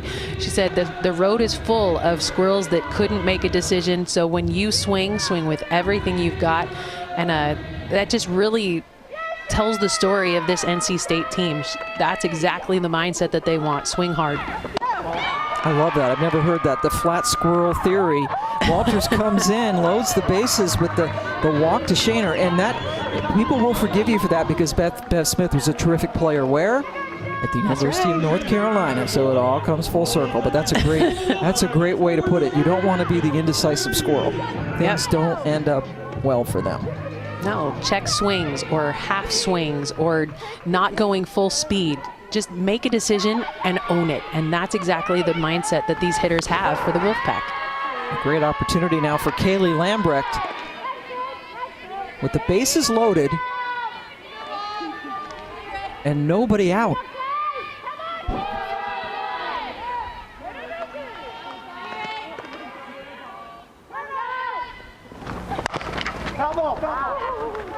Lambrecht getting the chance to play second.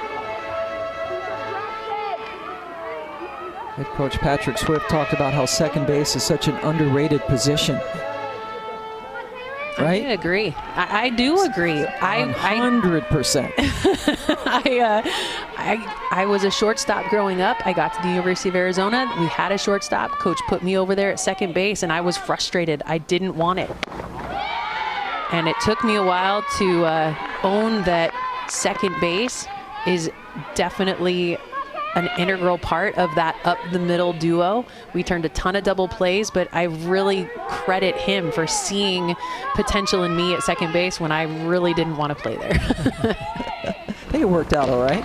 Yeah, he's kind of good at what he does, I guess. Yeah, Mike Candrea, the head coach at Arizona then and still. Yep. The legend. The winningest coach in softball coaches, and he and Coach Hutchins, you mentioned her at Michigan. They seem to battle it out for who has the most wins, and right now Arizona kind of hitting a skid. They lost to Oregon yesterday in that Pac-12 play. Oh boy, that's a big out. Lambrecht pops out to Foreman for the first out. And 7, 8, 9 hitters coming up, the bottom of the lineup for State. Well, this is the part of the lineup that has the least experience coming into it, and so we've seen a lot of moves with pinch hitters and just defensive shifts and different looks down here in this 7, 8, 9. But Gracie Roberts did draw a walk in her first at bat, but still looking for that first hit of 2021. That's right, first hit of her career. Gracie, the freshman from Yorktown, Virginia. This would be a great time to get your first hit with the bases loaded. First hit, first RBI. Hey, what about a grand slam? Go big or go home, right? Put yourself on top. No flat squirrels. Go for it, which would be something because she is a slapper. Yeah, not known for her power. The defensive shift has been on for her where they pull the outfielder in. So they've got 3 defenders on the left side of the infield. See the left fielder, Jackson, number 9, is now coming in and playing closest to second base on that shortstop side, usually the left fielder.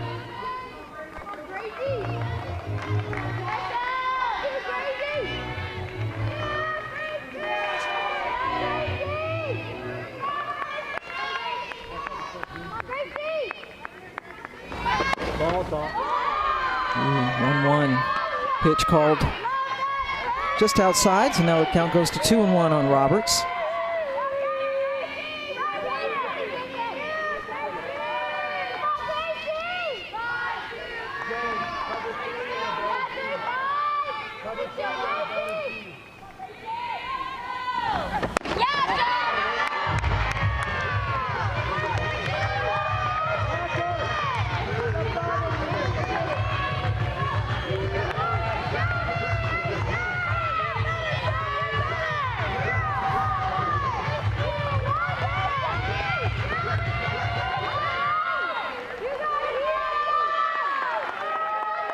Now the 3-1.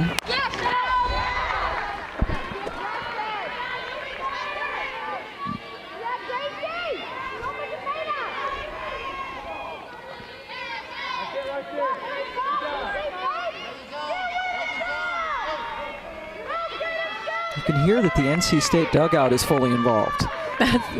This is the first time you've seen this kind of pressure put on the circle for Duke. And so right now you've got Gracie Roberts looking for her first career hit. Gets it on the ground. The throw over is not in time.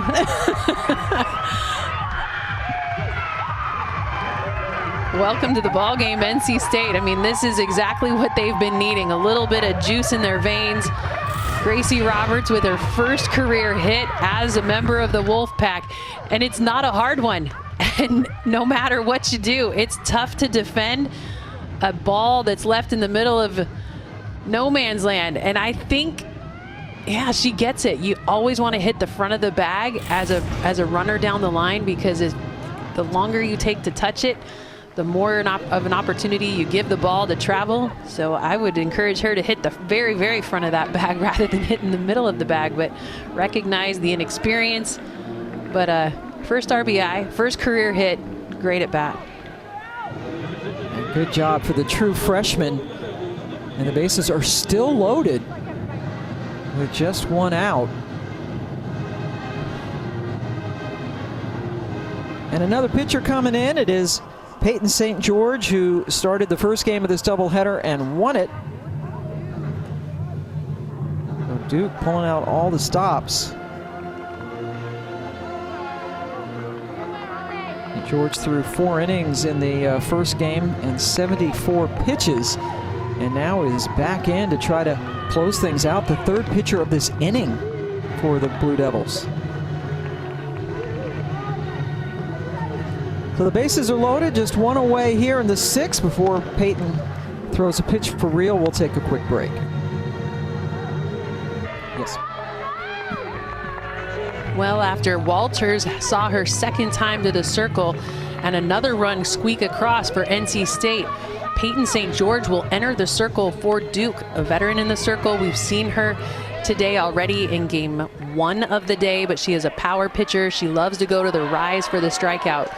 But that reliable changeup will be used in any count. She'll try to mix speeds to get themselves out of this inning. But right now, bases loaded for NC State.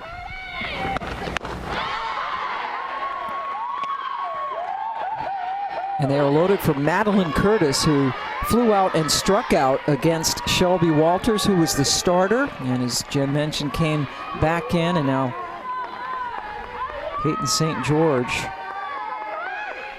trying to stop the bleeding here for Duke, who scored the first 21 runs of this series. A couple of shutouts in the first game, first 4 runs of this game, but now NC State is just a base hit away from tying the game or possibly taking the lead.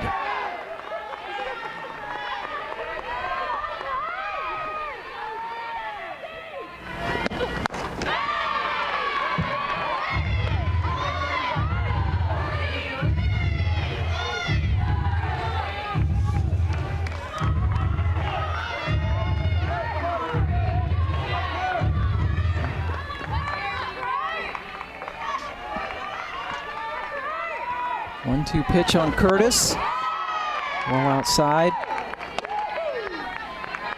Really good eye by Curtis. She just had 1 at-bat in the 2020 campaign, 22 at-bats coming into this one.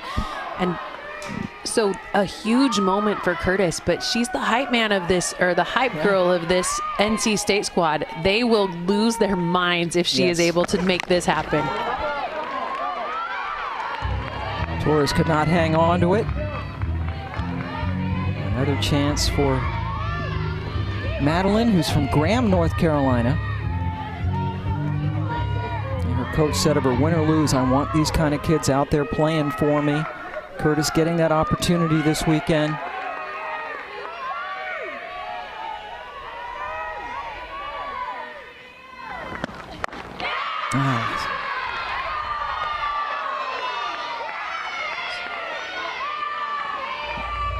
St. George got her.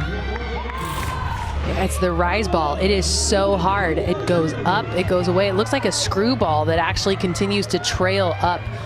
Beautiful, out and away, hard to lay off. And in a pressure situation, a big hack sits Curtis down.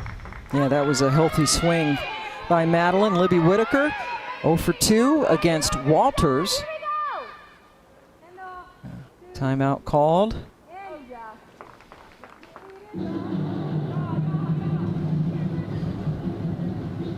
And so that is Coach Patrick Swift, the husband of Coach Jennifer Patrick Swift. We will reiterate that Coach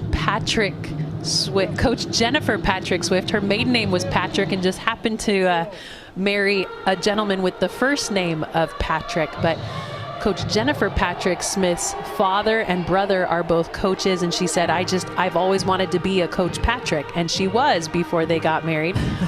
But it makes it a little bit confusing to have your husband's first name be your maiden name, which she attaches and uses as her coaching name as well. So they have 2 Coach Patrick Swifts on this team. That's right. One of whom has a first name, the other one whose name is Patrick Swift. So yeah, when I first started looking at this, I'm like, what? Yes. Yeah, I didn't understand it either. Yeah. But when they get home, their names are Mom and Dad. So to their cute kids at home. Patrick Swift, who's the associate head coach and was also with Jennifer Patrick Swift, his wife at St. Francis, is associate head coach there. And Patrick is from Williamston, North Carolina. So Coach, can you just call her JPS, Jennifer Patrick Swift? Hey, I go with JDH. Yeah, I'm starting it. JPS was thrilled to go to North Carolina, take this job after taking St. Francis to back-to-back NCAA tournaments. But right now, all eyes on Whitaker.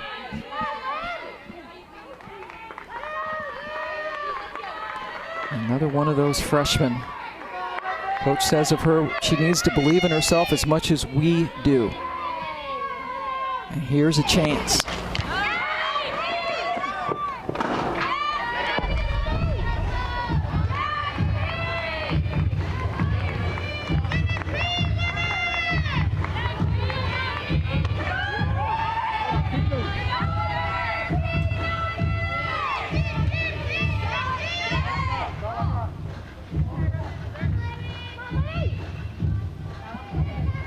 Libby Whitaker has a ton of power. She has 3 home runs on the year. 2 of them came against Pitt in that series. They took that series. They swept Pitt 4-0 in those 4 games. But then in the very next weekend, Clemson swept them. And so they hit a little bit of a rough patch coming out of that Notre Dame series where they got swept and then swept by Clemson. Lost 2 games to Florida State coming into this matchup against Duke. And that is a tough schedule, tough stretch. Finishing with Duke before the ACC tournament. Lays off the appeal and no.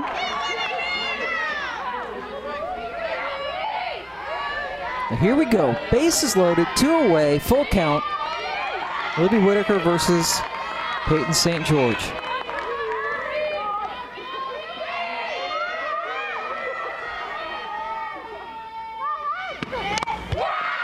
Got her. St. George with back-to-back strikeouts after State had loaded the bases. Well, and credit St. George with the strikeout, but Kelly Torres back there behind the dish hangs on for the out. To the 7th inning we go. The ACC tournament coming your way. Coming up in just 4 days from Louisville, seating based on win percentage because of COVID and other issues, mostly COVID protocol. The teams have played a different amount of games. Every game will either be on the ACC network or ESPN2. We're going to have studio coverage, and Jennifer, I can call you that. Darn it. Jenny and I will be there Saturday, a week from today, noon Eastern time, for the championship game on ESPN2. Very excited to get that underway. Clemson can clinch the #1 seed in its first regular season title and its first opportunity to do so, which is just remarkable what has happened there. It should be an exciting tournament coming up. Yeah, you and I will be covering those quarterfinal games in the evening on Thursday, May 13th. We will also have the semifinals here on the ACC network on Friday, May 14th. Nice running catch by Shaner to start the inning to get Davidson.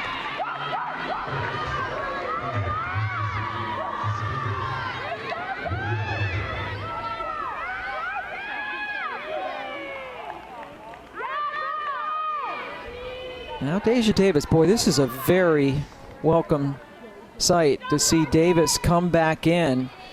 Started the game, and when she reached on a fielder's choice back in the 2nd inning, seemed to be a little gimpy and was taken out of the game. This is a great sign. Has been playing on a sore knee. Yeah, we saw her move from shortstop out to right field to give it a little break. Boy, almost beat Whitaker to the bag. Yeah, good to see that she's feeling good on those legs down the line. That's one that was kind of a no-doubter that she was going to be out at first base. Makes it really close, though, on the dive. You got to be careful when you dive into first base. Protect those fingers, because a broken finger you cannot do anything with, but at the same time, it protected the knee from hitting the bag as well. Here's Tapia, 0 for 3 in this game. First pitch swinging, sends that into center field. Another nice catch. Russ this time. And that ends the 7th inning. Last chance coming up for NC State. They're only down 2.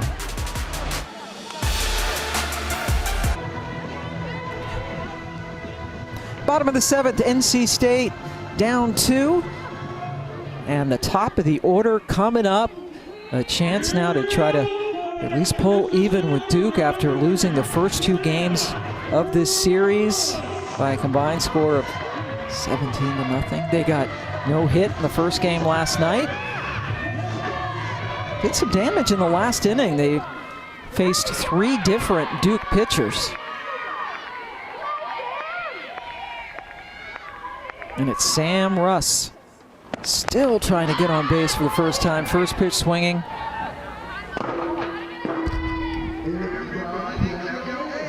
I'm still not used to having empty stands this time of year.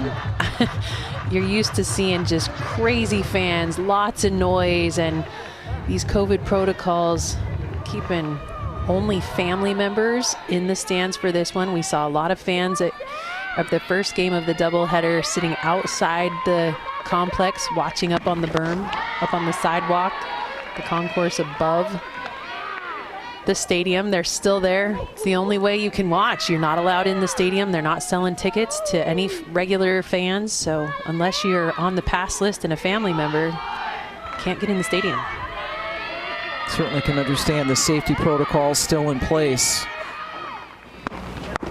I think there was an inordinate number of Duke fans there too. They're like, you're not getting in our park. Away with you. Well, we asked Coach how far apart these 2 schools are. She said, I don't know, like a 15-minute drive. So those fans are definitely accessible. Oh, yeah. 2-1 pitch.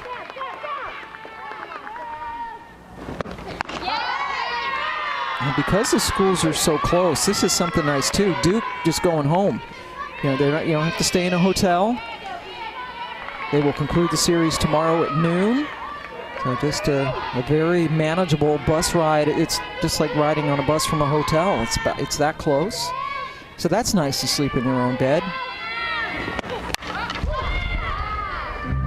Duke, North Carolina, and NC State all in that triangle region. One of the things that makes the ACC so special, the rivalry between those three schools and the fact that they are so close together. Now, when you ask Coach Jennifer Patrick Swift, JPS, as you have now tagged her, that's her she name, says, period. "We hate Duke." She did not mince her words. She did not try to cover that one up. She just straight out said, "Nope, we hate Duke. We want to beat them. We don't care." And the unfortunate situation that they are up against is not having 4 of those starters, the most prolific players in their program, to be able to play this series. Yeah, including a starting pitcher, top 3 hitters, average-wise. And in that last shot, that was JPS on the right, and next to her, I'm not letting that go, was Chelsea Wilkinson, who is was just ridiculous at Georgia. And what a great get as their pitching coach there. You see her with the red in the middle face covering. Yep. Yeah, tremendous pitcher at Georgia, known for speed change and spin. And that's exactly what JPS wanted. Is that wrong for us to just call her JPS from here on out? You know what? We'll clear it this week. Don't be a flat squirrel. Go for it. That's right. I'm going for it. JPS, it's a great pickup. Full count.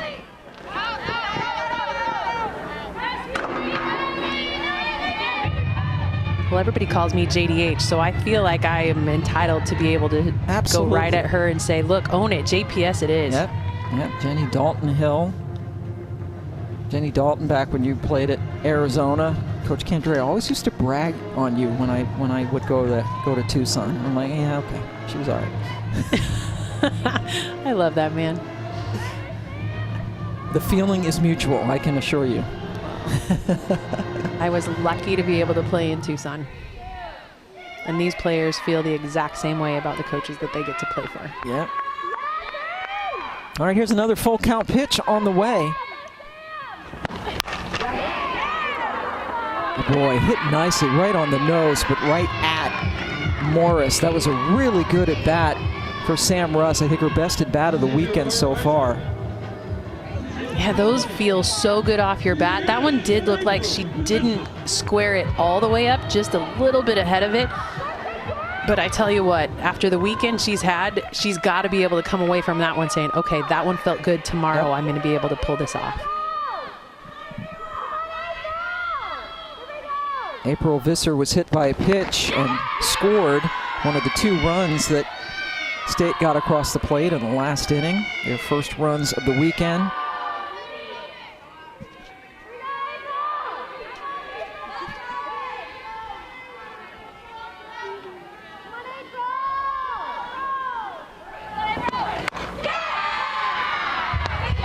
Flat squirrel moment.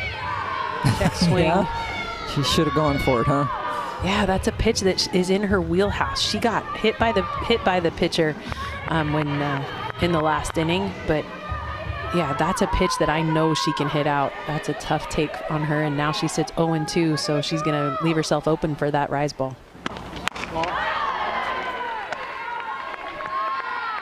I want to thank our producer, Caleb Waters, our director, Justin Stahl, been with us this weekend. Great job by them, everyone in the control room as they grind through yet another doubleheader. Now they're our backbone as we navigate our voices on air. They support us with our graphics, and we are grateful for our camera crew that has given us an opportunity to step inside NC State and watch this great series. And they'll have to be out there again tomorrow for the noon final game of the regular season before the ACC tournament gets started. In these 4-game series, boy, you can tell just covering this series this weekend, they're going to have to play again tomorrow.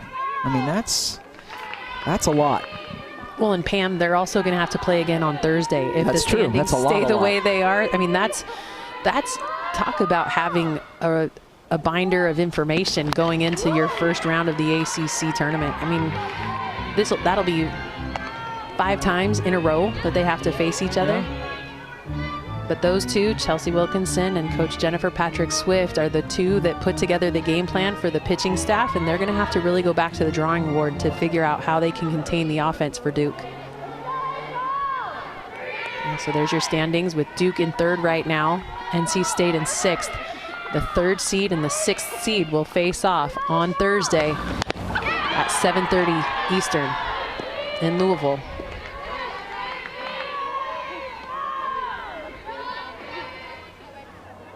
There's no secrets, right? You've seen pretty much all the pitchers, all the pitches. The pitchers know how to go and attack the hitter. So I would think it would be very difficult to try to kind of make it fresh. Well, and will the indefinite suspensions be up by the time that they come back on Thursday? Because the only pitcher that Duke has not seen is their best pitcher, Abby Trahan. And so when it comes to what do? You stick to your guns, prove a point, which I think is a commendable trait, or is it up and they come back and play? Traha, who is out, much traveled. NC State is her 3rd school when she was at St. Francis. It's Patrick Swift came from. JPS. She was the NEC Pitcher of the Year. Then she went to Southern Miss, where she promptly was the Conference USA Pitcher of the Year. Redshirted last year after the transfer from Southern Miss, and this year has 12 wins for NC State. So that would be something different if indeed she has been reinstated. If they play on Thursday, I would imagine she would start because, as you said, they have not seen her. That's another strikeout. It's a 3rd one and 4 batters since St. George came in. And as soon as you fall behind in the count, it's that rise ball that you will see Peyton St. George go to, knowing that Visser is swinging for the fences. That rise ball is definitely a tough one to catch up to. She keeps it up there at your eyes. Another strikeout. Randy Farraker, who is always dangerous, been on base all 3 times today.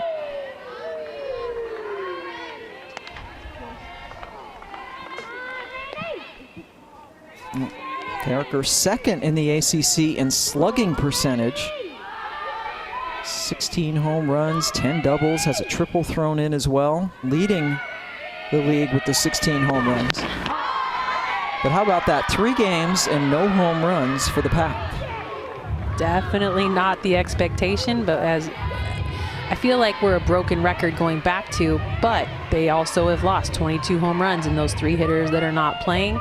And when you lose that kind of power, it puts a lot of pressure on the other hitters who may not have been in those situations. And another strikeout. That's the 4th strikeout for Peyton St. George in just the 5 batters she's faced. So came in, really contained things well. Yeah, they had to use 3 pitchers to do it, but Duke comes away with a 4-2 win, and they've won the first 3 games of the series. Well, and Duke really dominant in this one, extends that winning streak to 11 games. And NC State going to need to go back to the drawing board to figure out how to win tomorrow and not get swept in this crosstown rivalry. So Duke got another home run in this game, and they win it by the final of 4-2. 4 runs on 7 hits and 1 error, 2 runs on 4 hits and no errors for NC State. Duke goes for the sweep tomorrow at noon Eastern on ACC Extra. For Jenny Dalton Hill, JDH, I'm Pam Ward. Thanks to our crew again, and Raleigh, Duke takes it again.